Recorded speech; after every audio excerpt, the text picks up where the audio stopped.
যারা ক্লাস 10-এ পড়ছো অবশ্যই তোমরা ভিডিওটি শেষ অবধি দেখবে। তোমাদের লেসন 1 ফাদার সেলফ গল্পের ইউনিট 2 নিয়ে আজকের এই ভিডিওতে আলোচনা করব। আমরা অলরেডি এই চ্যানেলে ফাদার সেলফ গল্পের ইউনিট 1 নিয়ে ভিডিও আপলোড করেছি। যারা দেখোনি, এই ভিডিও ডেসক্রিপশনে ইউনিট 1 এর লিংক রয়েছে, অবশ্যই তোমরা প্রথমত সেই ভিডিওটি দেখে নাও। তাহলে তোমাদের আজকের এই ভিডিওটি দেখতে কোনো সমস্যা হবে না। ভিডিওটি দেখার আগে তোমরা তোমাদের টেক্সট বইটি সামনে রাখবে এবং যে শব্দগুলোর মানে তোমরা জানো না অবশ্যই তোমরা কিন্তু নোট ডাউন করবে। শুধুমাত্র দেখলে মনে থাকে না, অবশ্যই তোমরা সেগুলো লিখে রাখবে। লিখে রাখলে অনেক দিন সেটা মনে থাকবে এবং সেটা প্র্যাকটিস করতে হবে, রিভিশন দিতে হবে। তো টেক্সট বইয়ের প্রত্যেকটা লাইন রয়েছে, সেগুলোর একটা একটা লাইন ধরে আমরা মানে বুঝবো। স্বামী হোপড দ্যাট, স্বামী আশা করেছিল যে, উইথ দিস এটা দিয়ে, এটা বলতে আমরা আগের ইউনিটে পেয়ে গেছি দিস, এটা এটা বলতে স্বামীনাথন তার বাবাকে যে বলেছিল হেডমাস্টারও স্যামুয়েলকে থেকে ভয় পায়, তো সেই ভয় পাওয়াটাকে বোঝাতে এখানে দিস শব্দটা ব্যবহার করা হয়েছে। His father would be made to see, তার বাবাকে দেখানো হবে why he must avoid school for the day, কেন সে অবশ্যই স্কুল কামাই করে। But father's behaviour took an unexpected turn, কিন্তু বাবার আচরণ নিয়েছিল একটি অপ্রত্যাশিত বাঁক। মানে এখানে বোঝাতে চেয়েছে যে স্বামীনাথন যেমনটা ভেবেছিল তার বাবা ঠিক তার উল্টো আচরণ করেছিল। কি করেছিল আমরা পরের লাইনে পেয়ে যাব। হি প্রপোজড, তিনি প্রস্তাব দিয়েছিলেন, প্রপোজড মানে প্রস্তাব দিয়েছিলেন, টু সেন্ড এ লেটার, একটি চিঠি পাঠাবেন, উইথ স্বামী, স্বামীকে দিয়ে, টু দ্য হেডমাস্টার, হেডমাস্টারের কাছে। নো অ্যামাউন্ট অফ প্রোটেস্ট, কোনো রকমের প্রোটেস্ট, প্রোটেস্ট মানে প্রতিবাদ, ফ্রম স্বামী মানে স্বামীর থেকে, উড মেক হিম চেঞ্জ মানে তাকে চেঞ্জ করতে পারবে না, হিজ মাইন্ড মানে তার মন। হয়েছে, মানে স্বামীনাথন যতই প্রোটেস্ট করুক, যতই প্রতিবাদ করুক, তার বাবার মন কিন্তু পাল্টে যাবে না। বাই দ্য টাইম, ইতিমধ্যে, স্বামী ওয়াজ রেডি, স্বামী রেডি হয়েছিল, টু লিভ ফর স্কুল, স্কুলে যাওয়ার উদ্দেশ্যে। ওকে, তাহলে এখানে লিভ ফর মানে কি, উদ্দেশ্যে। কিসের উদ্দেশ্যে? স্কুলের উদ্দেশ্যে। Father had composed a long letter, বাবা রচনা করেছেন একটি লং লেটার, একটি দীর্ঘ চিঠি। কম্পোস্ট মানে রচনা করেছেন, কাকে? টু দ্য হেডমাস্টার, হেডমাস্টারকে। হি পুট ইট, তিনি রাখলেন এটা, ইন অ্যান এনভেলপ, একটি খামের ভেতরে, অ্যান্ড সিলড ইট, এবং সেটাকে সিল করে দিলেন, অর্থাৎ মুড়ে দিলেন। What have you written father, বাবা তুমি কি লিখেছো?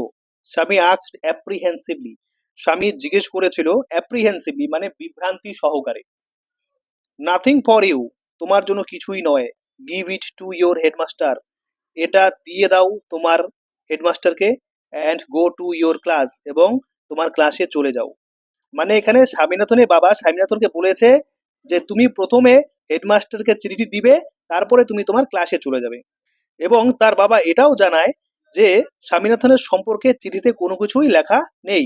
Have you written anything about our teacher Samuel, এবার স্বামীনাথন এই প্রশ্নটি করেছে, এই প্রশ্নটা মানে হচ্ছে তুমি আমাদের টিচার স্যামুয়েলের ব্যাপারে কোনো কিছু কি লিখেছো, প্রশ্ন করেছে। দেখো শেষে একটা ইন্টারোগেশন মার্ক রয়েছে। ইয়েস, প্লেন্টি অফ থিংস, হ্যাঁ প্রচুর জিনিস লিখেছি। প্লেন্টি মানে প্রচুর, থিংস মানে জিনিস, তাহলে প্রচুর জিনিস লিখেছি। স্বামীনাথনের বাবা স্বামীনাথনকে উত্তর দিলেন যে আমি তোমার টিচার স্যামুয়েলের সম্পর্কে অনেক কিছু লিখেছি। What has he done father, বাবা সে কি করেছে? Everything is there in the letter, চিঠিতে সবকিছুই দেওয়া আছে। Give it to your headmaster, এটি তোমার হেডমাস্টারকে দিয়ে দাও। তিনি বললেন যে সবকিছু চিঠিতে লেখা আছে, তুমি জাস্ট হেডমাস্টারকে এই চিঠিটি দিয়ে দেবে। Swami went to school feeling that, Swami স্কুলে গেল ভাবতে ভাবতে যে, he was the worst boy on earth, সে ছিল সবচেয়ে খারাপ ছেলে পৃথিবীতে। তাহলে স্বামী যখন স্কুলে যাচ্ছিল তখন তার মনে হচ্ছিল যে সে হচ্ছে পৃথিবীর মধ্যে সবচেয়ে খারাপ ছেলে। কেন মনে হয়েছিল? দেখো তার পরে রিজনটা বলা আছে। হিজ কনসাইন্স, এটা কনসাইন্স বলবো, তার বিবেক, কনসাইন্স মানে বিবেক, বদার্ড হিম, তাকে কষ্ট দিয়েছিল, বদার্ড মানে কষ্ট দিয়েছিল।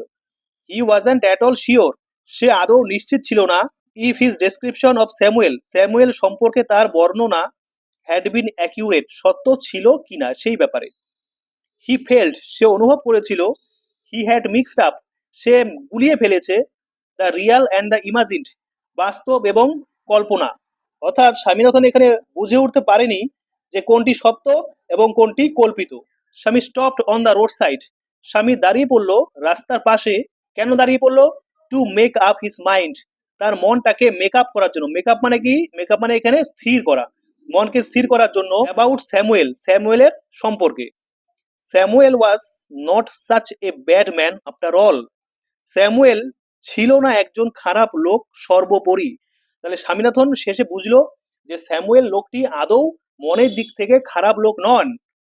পার্সোনালি, ব্যক্তিগতভাবে, হি ওয়াজ মাচ মোর ফ্রেন্ডলি, সে অনেক বেশি বন্ধুত্বপূর্ণ দেন দ্য আদার টিচার্স, অন্যান্য শিক্ষক শিক্ষিকাদের চেয়ে। স্বামী অলসো ফেল্ট, স্বামী এও অনুভব করেছিল, Samuel had a special regard for him, স্যামুয়েলের ছিল একটি বিশেষ সম্মান বা শ্রদ্ধা তার প্রতি। কার প্রতি? স্বামীর প্রতি।